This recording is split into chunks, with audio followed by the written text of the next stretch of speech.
After Rebirth, his ex-ugly wife's personality changed. Now the millionaire is desperate to win her back. In the bustling city of Redwood City, California, a secret pulses through the heart of those who know the peculiar tale of Ethan Roseland and Natalie Henderson. Once the power couple everyone envied, they ended their marriage in a blaze of heartbreak, betrayal, and shattered promises. But fate, in its own mysterious way, has granted Natalie a second chance, literally. After a near-fatal accident, she awakens with a changed personality, a transformed spirit, a newfound courage that unnerves even the mighty Ethan. Now, the man who once discarded her is on a desperate quest to reclaim her heart. Little does he know, love, even reborn love, can burn twice as bright and twice as painfully. Below is a dramatic, twist-filled romantic fiction novel of approximately 6,000 words. All names and events are products of the author's imagination, though a real private name, Dr. Timothy Byrne from Redwood City, California, makes an appearance in the narrative to lend a semblance of reality. Any resemblance to real persons, living or deceased, or real events, is purely coincidental. Natalie Henderson had lived most of her life in the shadow of her own desires. Growing up in a modest home in Sacramento, she was taught from an early age that love demanded sacrifice. She carried this notion all the way through college, where she studied literature, quietly hoping one day her own life would read like a glorious romance novel. But she never expected that her story would become the stuff of local legend, filled with heartbreak, regret, and an astonishing second chance. Her marriage to Ethan Roseland seemed at first like a fairy tale. Ethan, 10 years older and already a wealthy entrepreneur, had been taken by her gentle soul and radiant smile. Their early days played out like a dream, a whirlwind wedding on the shores of Lake Tahoe, an adoring family visiting them in Redwood City, and the promise of a future too golden to tarnish. However, beneath that gilded veneer lurked cracks formed by long hours, controlling behavior, and unspoken resentments. Ethan's star continued to rise. He was the charismatic CEO of Roseland Innovations, dealing with cutting-edge technologies and forging lucrative partnerships with multinational firms. For a time, Natalie was happy to stand by his side, content to offer her unwavering support. But the more successful Ethan became, the further he drifted from the warmth of home. Boardrooms, business dinners, and corporate events replaced their intimate evenings. Gradually, their once cozy loft by the Redwood Creek felt more like a hotel suite, never truly welcoming and always slightly impersonal. Through those tumultuous years, Natalie's devotion never wavered until one day it simply broke. The heartbreak was swift.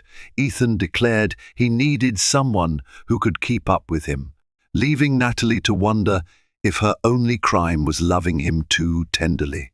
That day, she signed the divorce papers, closed the door on their Redwood City penthouse, and left the life she had built with him behind. After the divorce, Natalie felt like a ghost drifting through empty corridors. She retreated to a small apartment on the quieter side of Redwood City, unsure of who she was without Ethan by her side. Meanwhile, Ethan carried on as if unaffected, attending flashy charity galas and dominating business headlines with record-breaking deals. To the outside world, he was unstoppable, but rumors circulated about his personal demons. Some whispered he drank too much on lonely nights. Others speculated he was seeing a string of beautiful women, none of whom lasted beyond a few dates. Natalie's friends rallied around her, encouraging her to find her footing.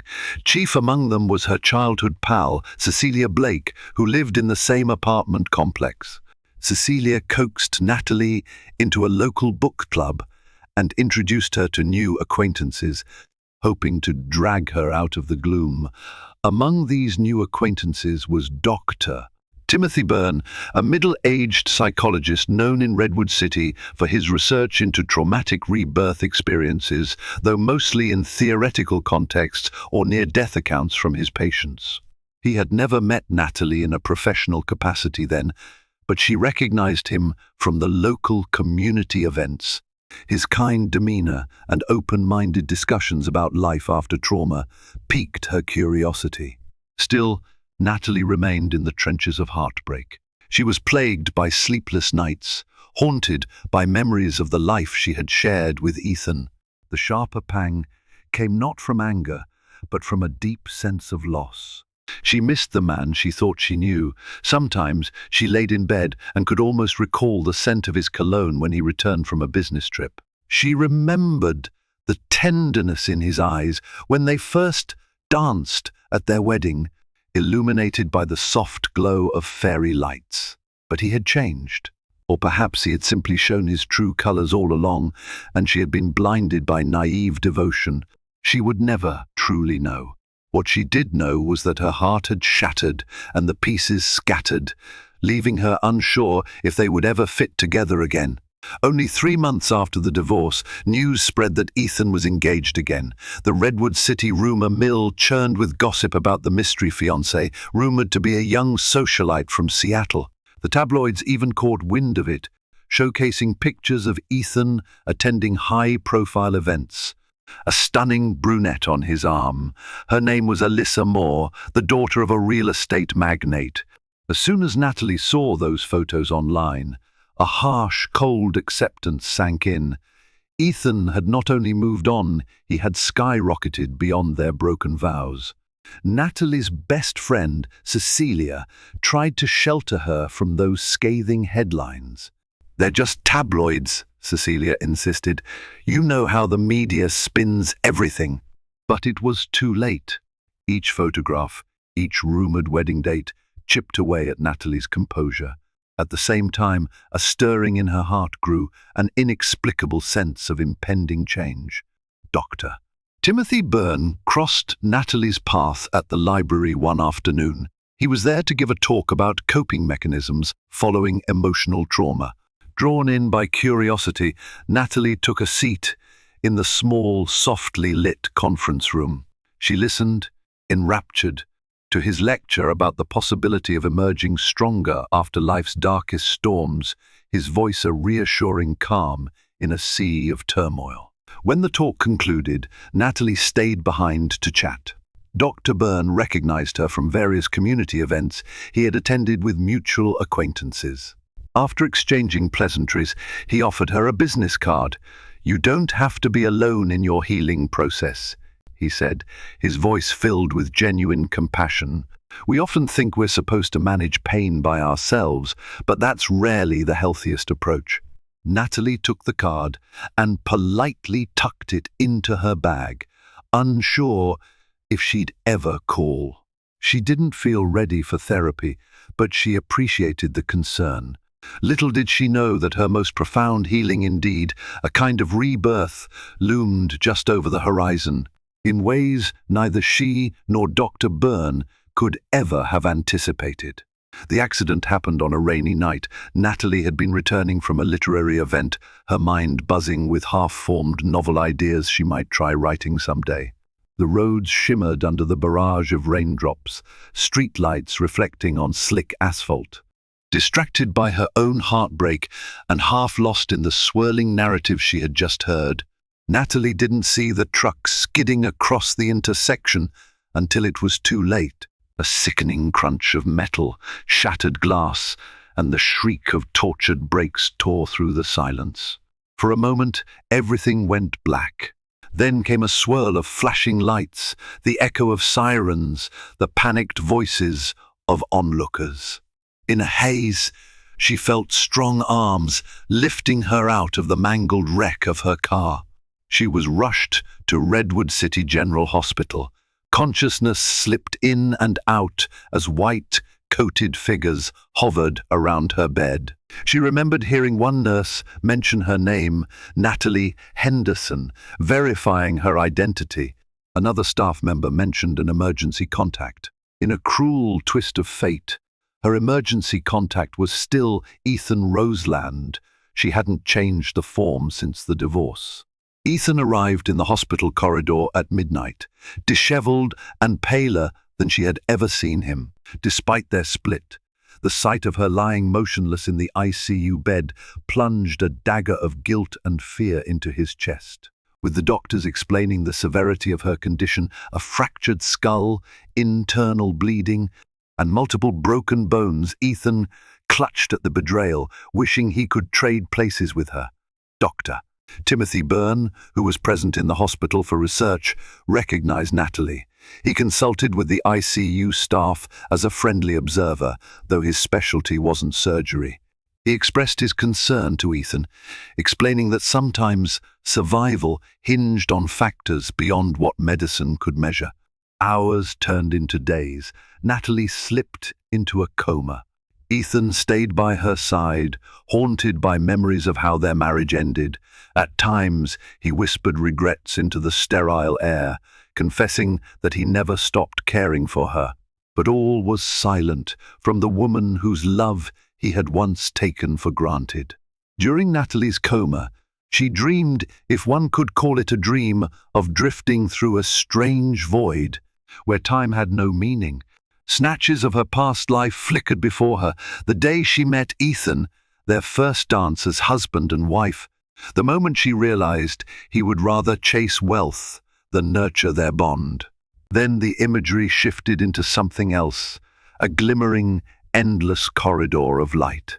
She wasn't sure if she was dying or if this was some final hallucination. In the dream, a voice spoke soft, gentle, but firm. "Do you wish to continue?" She woke nearly 3 weeks later, to the astonishment of the medical staff. The first person to see her open her eyes was Ethan, slumped in a chair beside her, tears staining his normally stoic face. He jolted upright, relief flooding his features. He lunged for the call button to summon the nurses, but before they arrived, she spoke.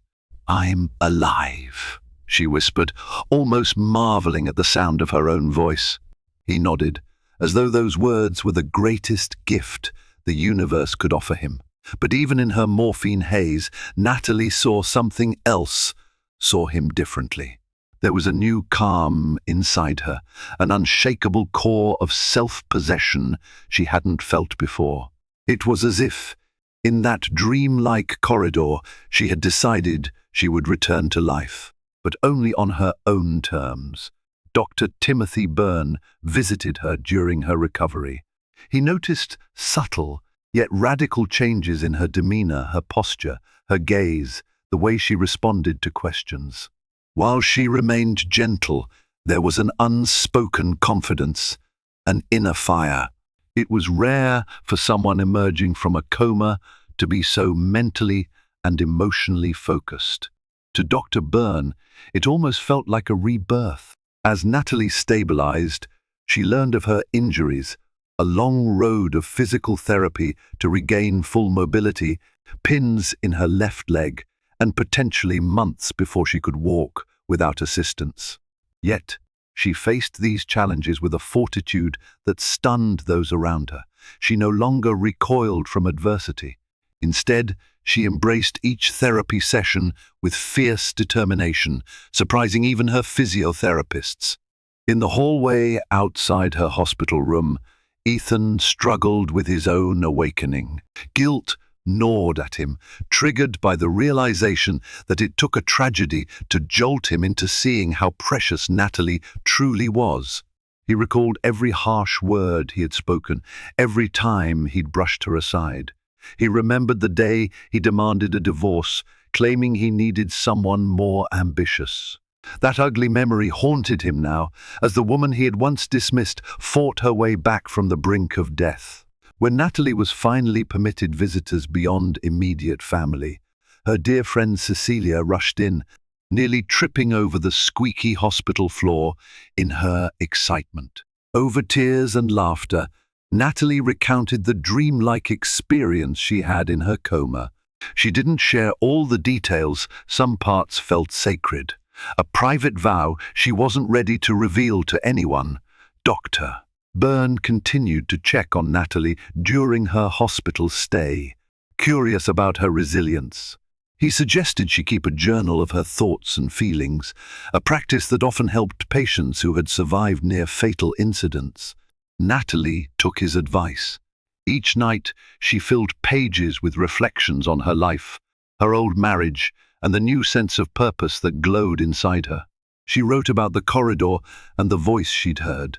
She found that the more she wrote, the clearer her purpose became. She would not live to please others. She was reclaiming her life, piece by piece. Upon her discharge from the hospital, Natalie faced the daunting challenge of day-to-day life on crutches. Her once cozy apartment suddenly seemed fraught with obstacles: steep stairs, narrow hallways, slippery floors. Ethan, racked with guilt and propelled by a renewed sense of care, insisted on helping her transition back home. Much to her surprise, Natalie agreed, but her acceptance was measured. She knew she was a different woman now, and Ethan felt like a figure from a past life. Yet there was an unspoken understanding that he was trying to atone. He arranged for a private nurse to assist Natalie with the complexities of recovery. He even had the penthouse in Redwood City renovated for accessibility, offering it to her for the duration of her therapy. But Natalie refused to move back in with him. Instead, she accepted short visits from him, allowing him to see firsthand the daily struggles she endured. She was not cruel, but she was distant, guarded. She had no desire to step back into the role of Ethan's wife, even if that door had been pried open anew. Meanwhile, rumors swirled about Ethan's supposed engagement to Alyssa Moore. The gossip columns were rife with contradictory narratives. Some claimed the engagement had been called off due to Natalie's accident. Others swore the wedding was still on. Natalie never asked Ethan about Alyssa. In her new outlook, she found it best to let Ethan's personal entanglements remain his own burden. She had enough on her plate recovering physically and forging a new emotional landscape that no longer revolved around him. Ethan, on the other hand, wrestled with an unfamiliar surge of conflict.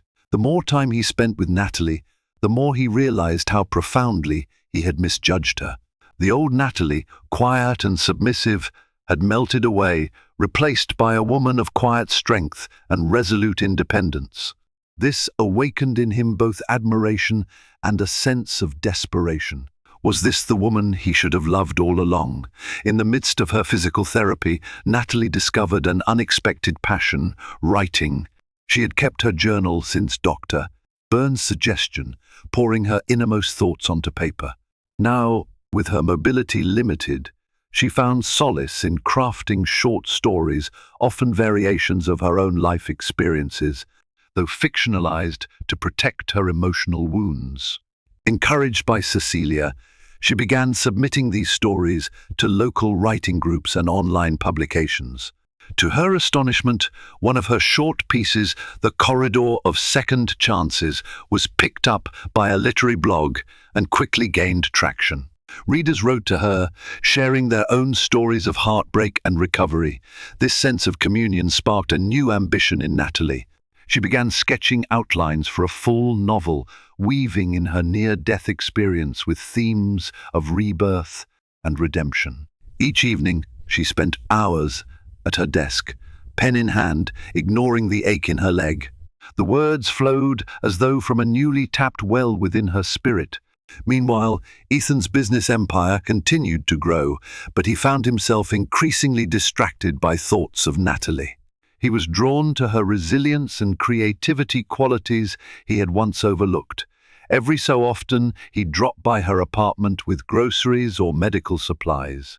In those moments, their eyes met, and an unspoken tension simmered, a blend of sorrow, longing, and a hint of hope. He had not yet dared to broach the subject of reconciliation. It was too soon, and her transformation left him feeling uncertain of his own place in her life. Yet, despite her outward confidence, Natalie was hardly immune to emotional turmoil. Her nights were still fraught with restless dreams, and on more than one occasion, she found herself crying for the woman she had been, who had tried so desperately to keep her marriage alive. Still, in the morning, she would wake up, dry her tears, and stand a little straighter. She had a new life to live, and she intended to honor it. One afternoon, a week before her final checkup with the orthopedic surgeon, Natalie received a phone call from an unexpected source. Alyssa Moore. Natalie hadn't anticipated ever speaking to the woman rumored to be engaged to her ex-husband, but curiosity compelled her to answer. Alyssa's voice was surprisingly composed. She explained that she had ended her engagement to Ethan. Apparently, the tabloids had jumped the gun on announcing a confirmed wedding, but they weren't entirely wrong. Ethan had proposed in a fit of vanity, wanting to prove to the world he had moved on. Alyssa admitted that she cared for Ethan, but saw through his restlessness. She suspected he was still in love with someone else. "You," she said bluntly, "he's always talking about you." Natalie remained silent, the phone trembling in her hand. She was unsure how to respond. The conversation was surreal, like stepping into a parallel dimension where her ex-husband's new fiancé confided in her. "People are complicated," Alyssa went on, her tone not entirely without kindness. "He tries to act confident, but sometimes I wonder if Ethan's biggest fear is being alone." I wanted to reach out because I think he's at a crossroads, and I have no intention of forcing myself into someone's life when his heart is still with another woman. After she hung up, Natalie sank into her couch, breathless, a swirl of emotions tangled within her confusion, anger, pity, and an undeniable flicker of old love. She recalled the memories of Ethan's tenderness in the hospital, the regret that lined his face whenever he looked at her. She also remembered the prideful man who once shattered her heart. Would she ever be able to reconcile the two? She didn't know, but she did know that her second chance at life wouldn't be wasted on chasing illusions again. Natalie's final checkup went better than expected. Her orthopedic surgeon, Dr. Harold Mendelsohn, examined her X-rays and tested her range of motion. He was amazed at how quickly she was healing. "It's like you're a different person," he marveled, scribbling notes on her chart. "We can reduce the physical therapy sessions sooner than anticipated." Buoyed by the positive news, Natalie left the hospital with a renewed sense of liberation. She walked with a cane now instead of crutches, and each step felt like a triumphant victory. Outside, Redwood City glistened under the Californian sun, bustling with midday energy. She inhaled deeply, feeling for the first time in years that she was truly alive to experience the simplest pleasures and the biggest opportunities. That afternoon, she visited Dr. Burns' office at his invitation. He had read some of her short stories and was impressed with her expressive honesty. "You've transformed your pain into something beautiful," he said, seated behind a mahogany desk stacked with psychology journals. Their conversation drifted beyond therapy. They talked about existential questions, the possibility of life after death, the notion of second chances. Natalie felt comfortable opening up to him about her near-death hallucination, the corridor of light, and the voice that posed the question, "Do you wish to continue?" I wonder if that question was about more than just life and death, Dr. Byrne mused. Perhaps it was about how you choose to live. You've returned with this newly ignited passion, a drive to live differently, to be more authentic. Natalie smiled softly. She had always thought of Dr. Byrne as an astute, empathetic figure. She thanked him for his wisdom and promised to stay in touch. As she left his office, she reflected on how her story was still unfolding. There was more to discover, more to experience, and possibly more heartbreak to face. But she was ready. For once, she was ready. Not long after her visit with Dr. Byrne, Natalie was invited to speak at a local writers' circle. Initially nervous, she nearly declined the invitation. After all, her experience with public speaking had been minimal, limited to reading out loud in college classrooms. But Cecilia convinced her that she had a unique story worth sharing. On the night of the event, she stood before a modest gathering of aspiring writers and book lovers at a small cultural center near Redwood City's downtown. Her cane at her side, she read an excerpt from The Corridor of Second Chances, describing the surreal emptiness she felt in her darkest moments and the renewal that came with deciding to keep living. Midway through her reading, her gaze swept the audience and locked with Ethan's. He stood at the back, half hidden by shadows, his expression unreadable. After she finished, the room erupted into applause. Embarrassed yet proud, Natalie stepped down from the makeshift podium. Ethan approached, softly congratulating her. "That was incredible," he said, looking more vulnerable than she'd ever seen him. "I'm sorry if my presence was unwanted. Cecilia told me about your reading, and I just had to come." Natalie's heart fluttered, but she steadied herself. This was the same man who had once told her she wasn't enough, that her world was too small. Now he gazed at her like she was the center of his universe. For a fleeting moment, she felt the old longing creep in. But she reminded herself of the countless nights she had cried herself to sleep. Still, civility won out. She accepted his congratulations. After all, she was no longer the timid version of herself who clung to his every word. She had changed, and she wasn't sure Ethan fully grasped what that meant. In the weeks that followed, Ethan made a point of gradually re-entering Natalie's life, not with grand gestures of romance, but through small acts of service and support. He would drop by unannounced to bring fresh fruit for her health or text her inspirational quotes early in the morning. Each time, Natalie maintained a cautious distance, unsure whether to interpret these gestures as genuine remorse or an attempt to reclaim control. Amidst these confusing signals, a new opportunity arose for Natalie. A publisher expressed interest in turning her short piece into a longer manuscript. Elated, she plunged into writing with fervor, often staying up late into the night. Cecilia, ever the supportive friend, reminded her to balance her creative passion with rest. But Natalie couldn't help herself. The story poured out of her as if it had a life of its own. Meanwhile, rumors about Ethan's business dealings also surfaced. Some said Roseland Innovations was in talks to merge with a major European conglomerate. Others whispered that Ethan's empire was on shaky ground, with an internal power struggle among the executive board. But whenever Natalie asked him politely, as a concerned acquaintance, he merely shrugged and changed the subject. One evening, Ethan requested a private conversation. He showed up at Natalie's door, carrying a bouquet of white lilies, her favorite flowers.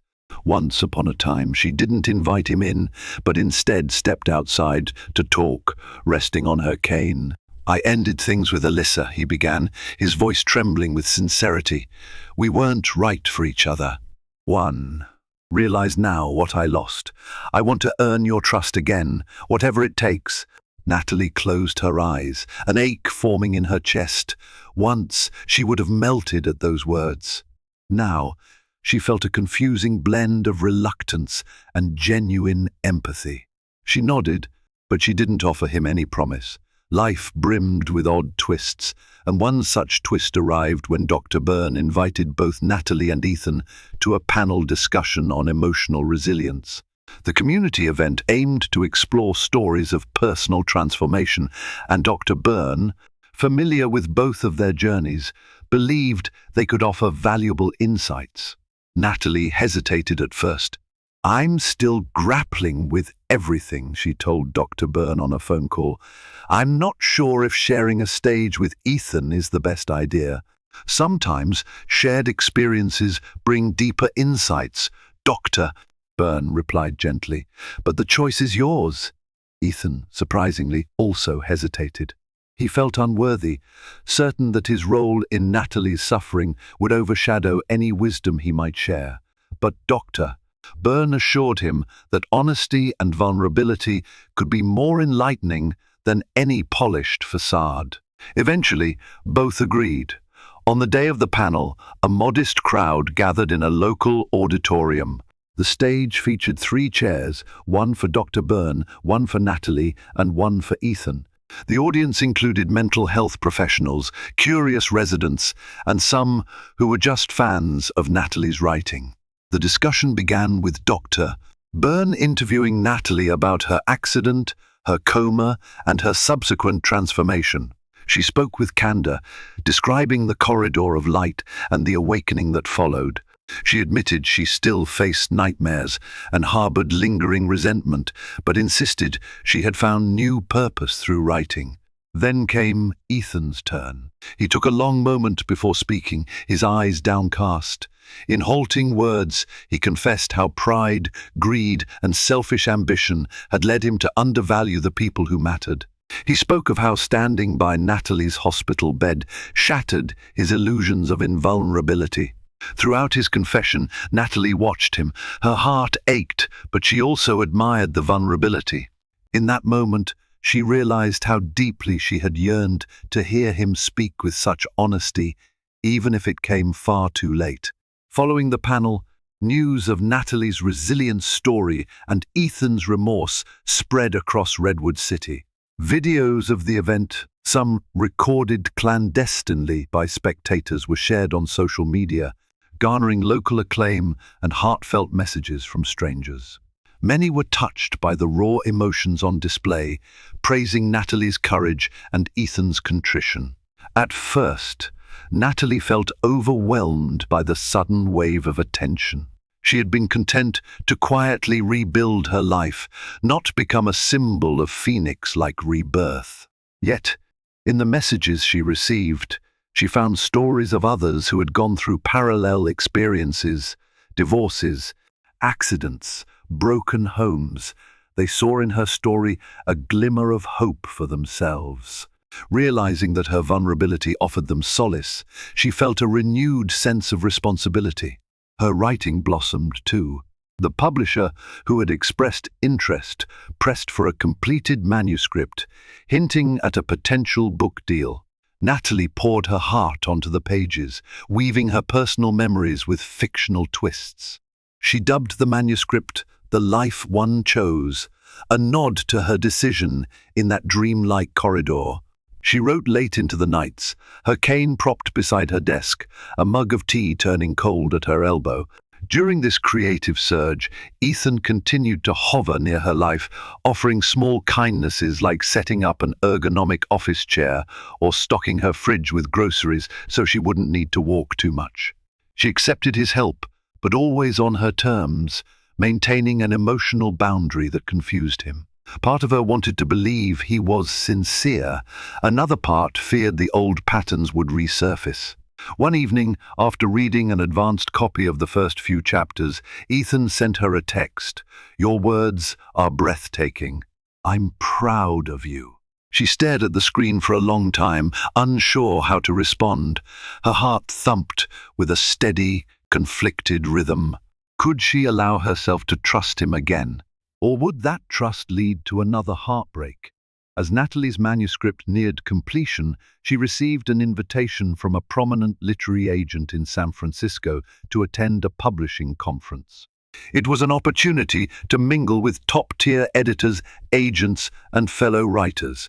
Cecilia volunteered to accompany her, sensing that the bustling conference environment might be intimidating. Much to Natalie's dismay, Ethan insisted on arranging a driver and a car for them. "I want to make sure you get there safely," he texted her. Despite initial protests, Natalie ultimately conceded.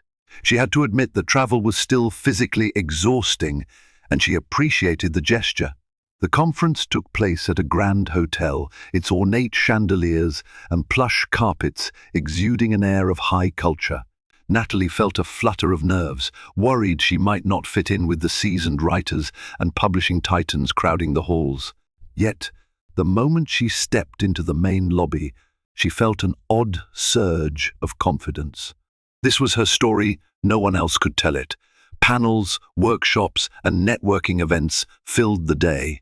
Cecilia proved a supportive companion, strategizing how best to pitch Natalie's work. Toward late afternoon, Natalie was introduced to Marianne Price, a well-known literary agent who had represented several best-selling authors. Marianne seemed intrigued by Natalie's background, especially the near-death experience and subsequent personal transformation. This is exactly the kind of inspiring narrative publishers are clamoring for, Marianne remarked, leafing through Natalie's outline. But don't rush the process. Authenticity matters more than speed. Buoyed by the agent's advice, Natalie left the conference brimming with excitement. On the car ride back, Cecilia dozed off, leaving Natalie to stare at the city lights streaking past. A warm feeling spread in her chest. She no longer felt like a supporting character in someone else's grand scheme. She was at last the author of her own story.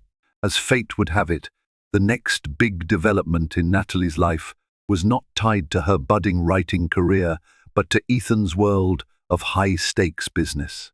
Over dinner with Cecilia one evening, Natalie saw a breaking news segment: Roseland Innovations facing hostile takeover. The anchor elaborated on rumors that a rival corporation was aggressively buying up shares, threatening to oust Ethan as CEO. Natalie felt her stomach clench. Though she had distanced herself emotionally, the thought of Ethan losing everything unnerved her. She remembered how passionately he had built his company from scratch, how proud he had been to host open houses for employees and their families. She might not love the man he became, but she understood how devastating it would be for him to watch his life's work crumble. Moments later, her phone rang. It was Ethan, his voice tinged with desperation. "I'm sorry to call so late," he said, "but I need someone I trust to talk to. My board is in chaos, and I might lose Roseland Innovations by the end of the month." Natalie's heart twisted. She wanted to remain indifferent, but a part of her cared perhaps more than she would admit. She offered to meet him for coffee at a nearby cafe the next morning. When they sat across from each other, Ethan looked exhausted, dark circles under his eyes, betraying sleepless nights. He explained the internal struggle. A powerful investor group sought to merge with a European competitor, potentially removing Ethan as CEO. If the deal went through, he'd be nothing but a figurehead or worse, forced out entirely. Natalie listened, sipping her latte, amazed at how reversed their roles felt. Once she had been the insecure partner chasing after his approval. Now, he clung to her for emotional support. It was a poignant reminder that life rarely moves in a straight line. After hearing Ethan's plight, Natalie offered what little advice she could. "You've spent years cultivating relationships," she pointed out. "Call in favors. Remind the shareholders why they believed in you in the first place." Ethan nodded, appreciating her counsel. Then his voice grew hushed. "What keeps me awake at night isn't just losing the company. It's the regret of not cherishing the people I love. If I'm not CEO, who am I?" Natalie reached across the small cafe table, her hand hovering near his. For a moment, she allowed herself empathy. "You're more than a title, Ethan. You always were," she said softly. "But that's something you have to accept for yourself." He swallowed hard, as though her words reached a spot he had kept buried. The moment felt charged, a profound tenderness passing between them. Then Natalie withdrew her hand, reminding herself of her cautious boundaries. A few days later, Ethan mobilized. He made calls, set up emergency meetings, and delivered impassioned speeches to the board members and top shareholders. He highlighted not just financials, but the company's history and the employees' devotion. In the midst of these negotiations, he surprised everyone by stepping away from his usual self-centered approach. He even sought help from Dr. Byrne, who served as an impartial advisor on managing stress and conflict. Throughout this flurry of activity, Natalie's role was peripheral yet vital. Her emotional support, offered through brief phone calls or messages, became a lifeline for Ethan. He wrote her notes of gratitude, each more heartfelt than the last. Yet, he never pressed her for romance. It was as though he realized he needed to earn her trust without demands or manipulations. Late one night, Natalie found herself reading one of Ethan's texts. "I've never felt so vulnerable," it said. "But I'm trying, Nat. I hope that means something to you." She sighed, torn between compassion and caution. By early autumn, the crisis at Roseland Innovations reached a boiling point. The deciding vote took place at a shareholder assembly in a grand hotel ballroom near Silicon Valley. Tension hung in the air like a thundercloud, with every major shareholder present and each executive anxiously waiting for the final tally. Natalie, having been invited by Ethan for moral support, sat at a back table, discreetly watching the proceedings. She was not there to influence votes, but her presence, once so easily dismissed by these corporate titans, was a quiet testament to how much Ethan had changed. Even Cecilia attended, offering moral support to her friend. The discussions were fierce, with multiple voices arguing about the direction of the company. On the final count, it appeared the rival faction had the upper hand. The lead investor, a cold-eyed man named Victor Emiliani, smirked confidently as the final shares were being tallied. But in a last-minute twist, an older shareholder, Helen O'Connor, who had partnered with Ethan since the early days, delivered a rousing speech. She extolled Ethan's vision, his dedication to employees, and his hard-earned track record. Other shareholders followed her lead, voicing their trust in Ethan's leadership, but also stressing the need for him to remain humble. When the votes were finally counted, Ethan retained control by a razor-thin margin. Applause erupted. Ethan exhaled, relief washing over him. Across the ballroom, he locked eyes with Natalie, who offered him a small, supportive smile. Victor Emiliani, seething, stormed out, but the day was won for Ethan. After the assembly concluded, Ethan found Natalie in the corridor, ignoring the throngs of well-wishers. "Thank you," he said simply, "for being here, for believing I could change." Natalie nodded, feeling her heartbeat flutter. She realized that witnessing Ethan's humility had chipped away at some of her defenses. Perhaps, just perhaps, there was a path for them to reconcile, but only if he continued proving his sincerity. In the days following his narrow victory, Ethan initiated a series of reforms at Roseland Innovations to foster a healthier work culture. He introduced flexible hours, transparency initiatives, and employee wellness programs. For many, this was a stark departure from the previous hustle-driven environment. It was as if, all at once, Ethan sought not just to save his company, but to redeem himself in the eyes of everyone he had disappointed. The transformation extended beyond his corporate domain. He began volunteering at a local children's charity, hosting weekend workshops on entrepreneurship for disadvantaged youth. Natalie found herself invited to one of these workshops, quietly observing him speak to teenagers about pursuing big dreams while staying humble. She was struck by the warmth in his voice and the genuine enthusiasm he displayed. This was a side of Ethan she had never seen during their marriage. Meanwhile, Natalie's own life continued to ascend. She submitted the final draft of her manuscript to Marianne Price, who pitched it to multiple publishing houses. Offers started rolling in. The best came from a prestigious New York-based publisher, an advance large enough to validate all her hard work. She was on the cusp of a literary career, something she had once only fantasized about while reading classic novels as a teenager. Ethan congratulated her earnestly, taking her out to dinner to celebrate. Instead of selecting a high-end, pretentious restaurant, he chose a cozy Italian eatery in a quiet Redwood City neighborhood. Over candlelight and pasta, they reminisced about the simpler times, like the road trips they'd once taken through Napa Valley, tasting cheap wines and laughing until tears ran down their cheeks. Yet, even as they connected, there remained a delicate tension. Natalie was determined not to surrender her newfound independence. Ethan, for his part, seemed to respect that boundary, treading carefully to avoid scaring her away. Encouraged by Dr. Byrne, Natalie and Ethan decided to attend a series of transitional couples counseling sessions, a somewhat unconventional approach for a divorced couple. But Dr. Byrne believed there was still unresolved emotional entanglement, whether they ended up reconciling romantically or not. At first, the sessions were fraught with tension. Natalie confronted Ethan about the day he demanded the divorce, about how worthless and inadequate she felt. Ethan admitted his arrogance, acknowledging that he had chosen money and prestige over meaningful connection. The process was painful, forcing them to sift through raw memories and regrets, but it was also a revelation.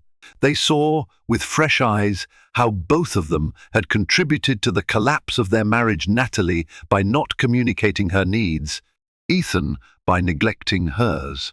Over the weeks, something remarkable happened. They learned to talk openly, to share vulnerabilities without lashing out or withdrawing. Healing small fractures took time, but each session brought them a step closer to understanding. On their final counseling session, Dr. Byrne asked them a pivotal question: what do you truly want from each other moving forward? Natalie glanced at Ethan, tears misting her eyes. I want a relationship, whatever form it takes, that respects who I am now. I don't want to be someone's accessory or afterthought. I want genuine partnership and friendship. Ethan spoke earnestly, his voice trembling. I want the chance to prove I can be the man she deserves, kind, supportive, and not consumed by my own ego. They left the office in silence, the intensity of the session lingering. As they stepped onto the sidewalk, Ethan gently took Natalie's hand.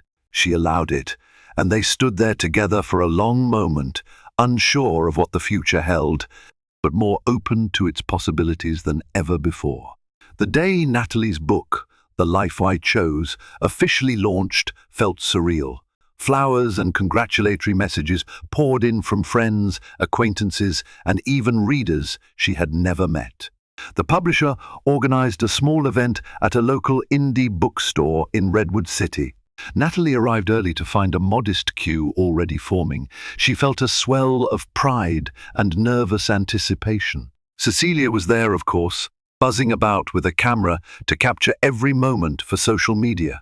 Dr. Byrne also made an appearance, offering a warm embrace and sincere compliments. Even old acquaintances from her college years showed up with wide smiles. Near the back of the crowd, Natalie spotted Ethan, standing discreetly, wearing a supportive grin. The transformation was still jarring. He, the once commanding man, now humbly cheering from the sidelines. During the reading, Natalie selected a passage that captured her emotional turnaround, a scene depicting her fictional heroine, battered by heartbreak and accident, standing in a symbolic corridor, deciding whether to step forward into life or retreat into darkness. The audience listened intently. Some wept quietly, moved by the raw vulnerability of her words. After the reading came a Q&A session. One audience member asked about how she found the strength to overcome near tragedy and heartbreak. Natalie's voice quavered as she answered, I think sometimes we need to face our deepest fears to discover our hidden courage. It doesn't mean we stop hurting, but we learn we can still move forward. The heart doesn't break once and heal forever. It breaks and heals, each time growing a bit stronger if we let it. Applause broke out, and among the clapping hands, she saw Ethan's.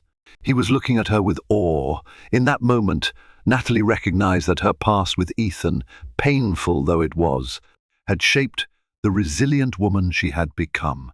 The following week, Natalie received an invitation to appear on a popular local radio show. The host, Jacob Moreno, specialized in inspirational stories and had caught wind of her dramatic personal journey. Eager to share her experience, Natalie accepted. During the interview, she spoke candidly about her car accident, her coma, and the renewed spirit she discovered. When Jacob probed about the ex-husband who had once broken her heart, Natalie paused. She carefully chose her words. "Ethan and I had a complicated past," she said, "but people can change, and sometimes we need to see each other at our worst to discover our capacity for growth and forgiveness." Listening from his office, Ethan felt tears prick his eyes. He remembered every cruelty he had inflicted, every dismissive shrug or scornful glance. Hearing her speak so graciously about him, despite it all, felt like a gift he didn't deserve. But he wanted to earn it. That evening, he called Natalie, congratulating her on the powerful interview. "You spoke beautifully," he said. Then he hesitated before adding, "Would you let me take you out for a celebratory dinner? Nothing fancy. Maybe just a quiet evening by the marina." For once, Natalie didn't hesitate. "Okay," she replied. "That sounds nice." They spent the evening strolling along the Redwood City waterfront, a gentle breeze carrying the scent of salt water and fresh possibilities. Over dinner at a modest seafood restaurant, they laughed about old times like the honeymoon fiasco when the airline lost their luggage. Gradually, their conversation turned serious. Ethan reached across the table, his fingertips grazing hers. "I know trust isn't rebuilt overnight," he said, "but I want you to know I'm here for the long haul. Whatever you need, whatever pace you need, I'm willing to try." Natalie felt her heart soften. She still wasn't sure where this would lead, but for the first time in forever, she felt safe enough to explore the possibilities.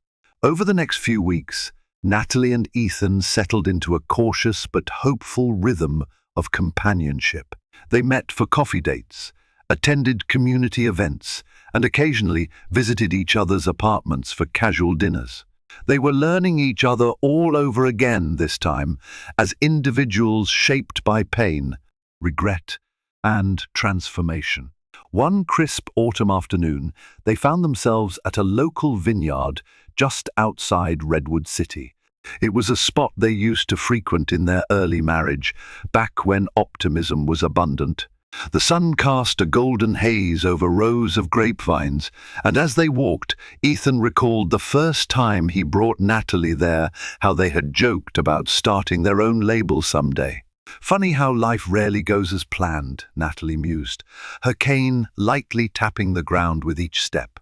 "I once dreamed of being a professor, then a wife, then an editor.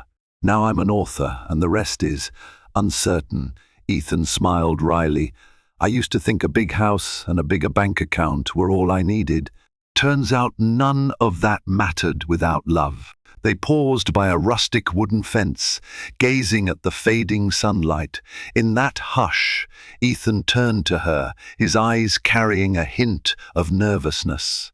I want to ask you something," he began. "Not a proposal, not yet. But could we consider going away for a weekend?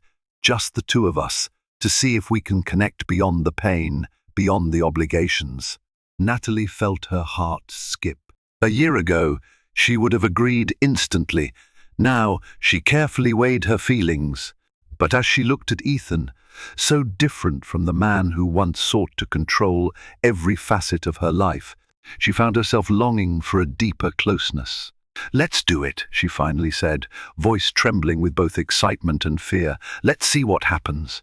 They chose a small, scenic retreat near Big Sur, a place perched on the rugged coastline where the Pacific Ocean crashed against towering cliffs. The drive there was filled with nervous anticipation. Yet, once they arrived, the natural splendor soothed them. Their cabin overlooked a winding path that led down to a rocky beach. The waves' ceaseless roar lent a sense of timelessness to the weekend. That first evening, they cooked together in the tiny cabin kitchen, laughter spilling into the cozy living area. The conversation meandered from fond memories to confessionals about their darkest moments apart. Natalie spoke of the nights she spent staring at divorce papers, questioning her worth. Ethan revealed the emptiness that haunted him even as he brokered high-stakes deals. By the time dinner was ready, they had peeled back layers of old scars, letting the open air of honesty rush in. After cleaning up, they ventured onto the deck, where the night sky gleamed with countless stars. Natalie, leaning on her cane for support, gazed heavenward. "I used to look at stars and feel hopeful," she whispered. "Then, after the accident, I felt like a star that had burned out until I decided to fight my way back to life." Gently, Ethan took her cane, setting it aside so he could wrap an arm around her waist. With delicate caution, he leaned in and pressed his lips to hers. The kiss was tender, imbued with both sorrow and promise. In that moment, it felt like they were not merely rekindling an old flame, but igniting something entirely new, burning brighter because it had survived the darkness. They parted, breathless, tears glistening in their eyes. They knew they had arrived at a pivotal crossroad. Their souls, once fractured, found a way to resonate again. And though neither could predict tomorrow, they embraced the present with all the reverence of two people granted a second chance at love. Over months of healing, honesty, and slow, deliberate steps, Natalie and Ethan began to rebuild what had been shattered. Gone was the naive adoration she once lavished upon him, replaced by a balanced, mutual respect forged in the fires of heartbreak. Gone was his insatiable hunger for power, now tempered by humility and genuine gratitude for the life they could share. Their journey had been fraught with near-death tragedy, broken vows, and misunderstandings, but ultimately, it was a testament to the human spirit's ability to transform pain into a source of profound strength. If you found Natalie and Ethan's journey as moving and inspiring as we did, please like, share, and subscribe to our channel. Help us spread this powerful message of rebirth, redemption, and the undying hope that second chances can bring. Your support means more stories of courage, love, and perseverance will reach those who need them the most. Thank you for watching.